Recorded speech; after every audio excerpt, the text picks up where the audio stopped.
mo footage. Ano natin? Ano lang, boss? Okay naman ako sa... Wala naman pala, ba't ko adjust Pero yun? ano, laging madalas kasi ang work ko sa computer. Laging may sakit dito, tsaka Okay. ito. Hindi, reset lang to, madali Tsaka lang. parang ano lang, parang... Tightness ng konti. Tightness. Madali lang yung kaso mo. Wala kayong opera. wala pa. Very good. I-reset ko lang yung buong likod mo, tsaka yung sa leeg mo. Madali lang. Scoliosis mo, di ba ma'am?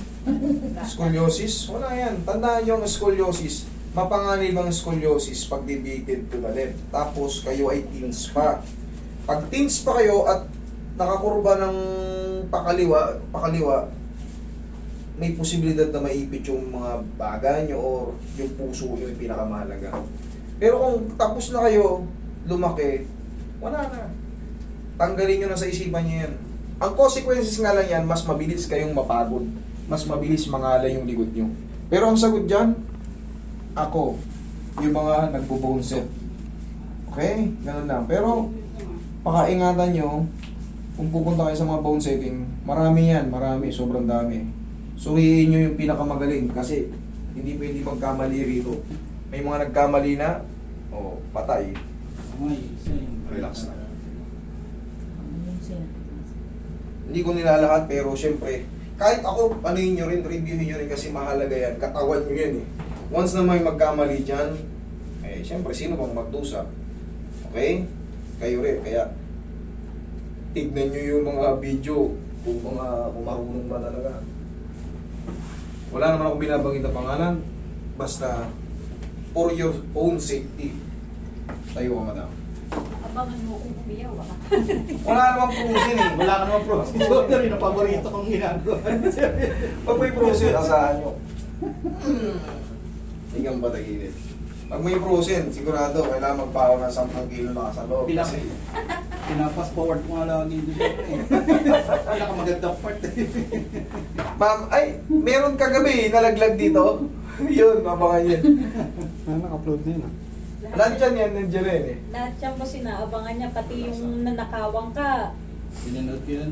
Oh, yung nagnakaw, pinalaya ko, nagnakaw na naman ulit. Oh, Grabe talaga. talaga, no? Umupo, kabilang side. Nagnakaw na naman ulit. Baka ito, napaparod nyo ngayon. Yung nagnakaw, pinalaya ko po kasi may anak na batang babae. Ang mahalaga, malinis na yung konsensya ko. Nasa inyo Maraming- yung boss. Maraming nag-chat-chat. Master, turuyan mo yan. Perwisyo talaga yan. Master, huwag mong palayain. Dahil sa awa ko sa bata, dahil may anak na babae pa, bata pa, may sakit pa nung araw na yun. Binigyan pa namin ng pera. Ngayon, nagnakaw na naman. Talagang magnanakaw talaga. Talagang lihiti mong magnanakaw talaga. Baka sakit niya na talaga yun. Hindi niya na maawat. Nakipaghabulan. Kaya kong ipakita sa inyo yan. Asan na yung cellphone ko? Pakikita ko sa inyo. Pero hindi na ikaw yung ninakaw. Hindi na ako. Dahil iba na yung gagawin mo sa kanya pagka dapa. Ibang tao na. Pero kita mo, kalalaya niya lang. Actually, hindi ko nga pinakulong dahil nga naawa ako eh. Pero, fresh na fresh pa yung ano. Nagnakaw ka naman. Dalawang magkasol, pumunta rito yung kagawad namin dito. Nagnakaw na naman. Tangki naman ang gasol, ninakaw. May hindi ko nagluto ah. Una ka O mga ang mahilig sa magluluto eh. Sa akin yung heavy duty ko, kinuha. Sumunod, tangki. Kasi, baka ano, Baka tangki naman. Tatay yun ang catering yun. Baka nga eh. Pakikita ko sa inyo yung chat ng asset ko. Nakipaghabulan daw, naghabulan daw dun. Pakikita ko sa inyo. Wait lang. Tapusin ko lang ito yung karate. Nag-aano lang ako eh. Talagang magnanakaw talaga tong kamote na to. Para alam nyo rin. Tatakpan ko lang tong ano, yung asset natin. Basahin niyo yan. Master. Kailan lang yan? Lunes lang yan, oh. Nagnakaw na naman. Sa barangay 187. Kita nyo? Yung Lunes lang. Wala talagang kadala-dala. Gawain mo na talaga. Wala talagang kadala-dala. Pero itong asset ko to, diba sabi ko magbibigay ako ng reward, sinendan ko ng reward dyan. Para mahuli. Pero, ayan o, nag-chat pa siya sa akin o. Boss, eto. Ayan o, siya rin yung nagdanakaw ng ano, parcel. Ayan o. Talagang kilala, ayan o. Kawawa yung mga nagpa-parcel. Tingnan mo, ayan o. Pinatawad niya yun. Maagang maaga o. Tingnan mo, ginawa niya. Isang ano yan o. Ayun oh, kitang-kita yung pagmumukha niya oh. Pero yung lakad niya, huling-huli siya eh, kasi may ano yung sa pa, oh, kita mo isang, oh, gaano ka, sino mag-aabono niya, isang sako yung ginawa niyang parcel, oh, di ba? Grabe, no? Nanakaw talaga. Kaya huwag kayo maawa, yung nagbash sa akin, 2 tao yun. Bakit ko raw hinuli ng ganun, ako raw ba yung batas? Nakita niyo naman may kasama akong pulis. Tsaka may patunay ako na, may video ako, may CCTV ako eh. Tayong mga nanakawan, pag wala tayong CCTV, mangangapa-ngapa tayo sa mga kapitbahay, Mare, baka may CCTV kayo kasi ninakawan kayo, pinasok, gigil na gigil tayo. Nag-aantay yung CCTV. Eh, nagkataon ako may CCTV. Siyempre, gagamitin ko yung CCTV ko. Ngayon, merong 2 tao hindi nagustuhan yung ginawa ko kasi ako mismo yung pumunta. Hindi nyo lang, hindi talaga ako mabait. Gangster talaga ako. Buti nga, may anak siyang babae. Kung wala siyang anak na babae, tamahan talaga sa akin.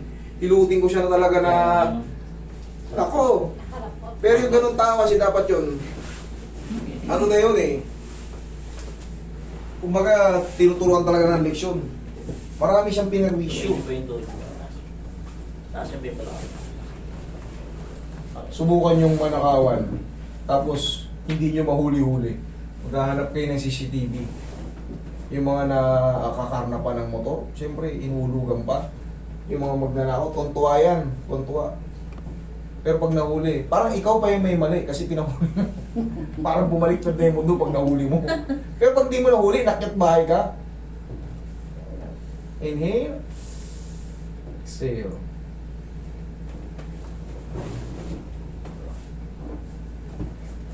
Binabas mo ko dyan, pero hindi mo alam yung puso ko. Pinalaya ko, hindi ko nga sinaktan eh. Pinalaya ko, binigyan ko pa ng pera yung anak.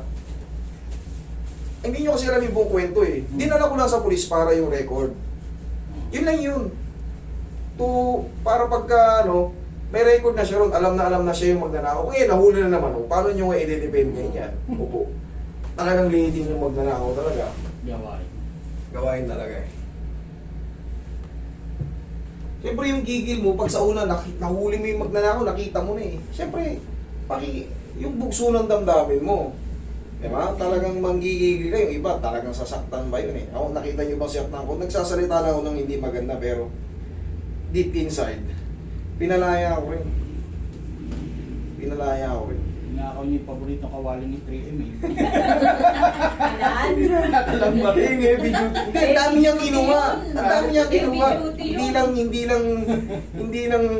lang yun. Yung iba, hindi niya na ano eh. Wala na akong magawa eh. Kasi siyempre, baka malayo yung pinagbentahan. May mga bag pa ron, may mga ano. Siyempre, sa pamangking ko. Talagang... Hindi, yung host lang nabawi namin, tsaka yung heavy duty ka na. Yung host, bagong-bago pa nga eh. Nakita niyo naman, haba ng host. Bisa ako siyang dali. Oo. Hirap na hirap nga siyang ano, dalawa lang isusuli mo. Pero wala na akong mapiga eh. Wala na akong mapiga. Palaging binubungad doon pag naka-off cam. Master, nagmamakaawa na nga yung mga kapitbahay ko. Kilala ka pala na mabait kang tao. Yung anak ko may sakit pa. Eh ano pa, ano, para ako nalulusaw na nun. Para yung galit ko, nalulusaw na ako kandila. Parang ako na yung nahiya dahil hinuli ko siya. Diba? Parang ako na yung nahiya kasi kilala ko ng mga... Parang ako na yung nahiya. Ako na yung nanakawan. Ako pa yung nahiya na pinahuli ko siya sa harap ng mga kapitbahay niya na may pulis. Eh hindi naman pwede walang pulis. No, Improper lalo yun. Ako naman mababalikan. O, diba? Tama yung ginawa ko eh. Hindi nyo lang alam yung buong kwento. Kaya may basher pa rin. Bakit daw? Nakakala nung iba boss, tinuluyan mo na. Hindi ko nga tinuluyan. Nakita nyo, nagnakaw. Paano nakalabay? Kung tinuluyan ko, makapagnakaw pa ba yun nung Lunes? Hindi, ano ko eh. Tatalo tayo ng ano eh. Pag may mga bata, bahala na siya. Ang unong mangyari sa kanya. Basta ako, malinis na yung konsensya ko. Para hindi rin kayo ihilo-hiloin. Pagka ano.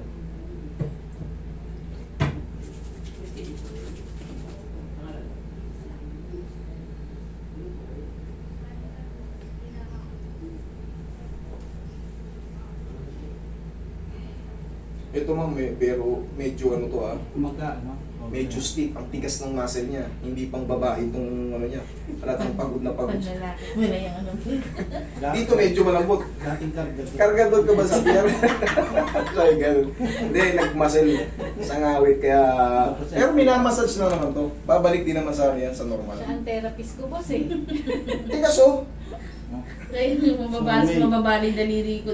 Pero hindi kailangan itong durugin. Hindi kailangan durugin yan. Medium type lang palagi kasi makakapag-create pa yan ng lamog. Mas masasaktan yung patient. Kasi yung haplos-haplos given na yan eh. Marami nang nakakaalam yan eh. Eh yung mga bone alignment, bibihira pa. Magsisimula naman sa hindi marunong eh. Pero mag-i-improve din yung katagalan. Okay, o check. Hindi. Ayaw mo. Kaya, Wala namang Kasi may sakit. bakal siya. Hindi siya. ay huwag na. Sumemplang sa bisikleta eh. Hindi na nagdikit.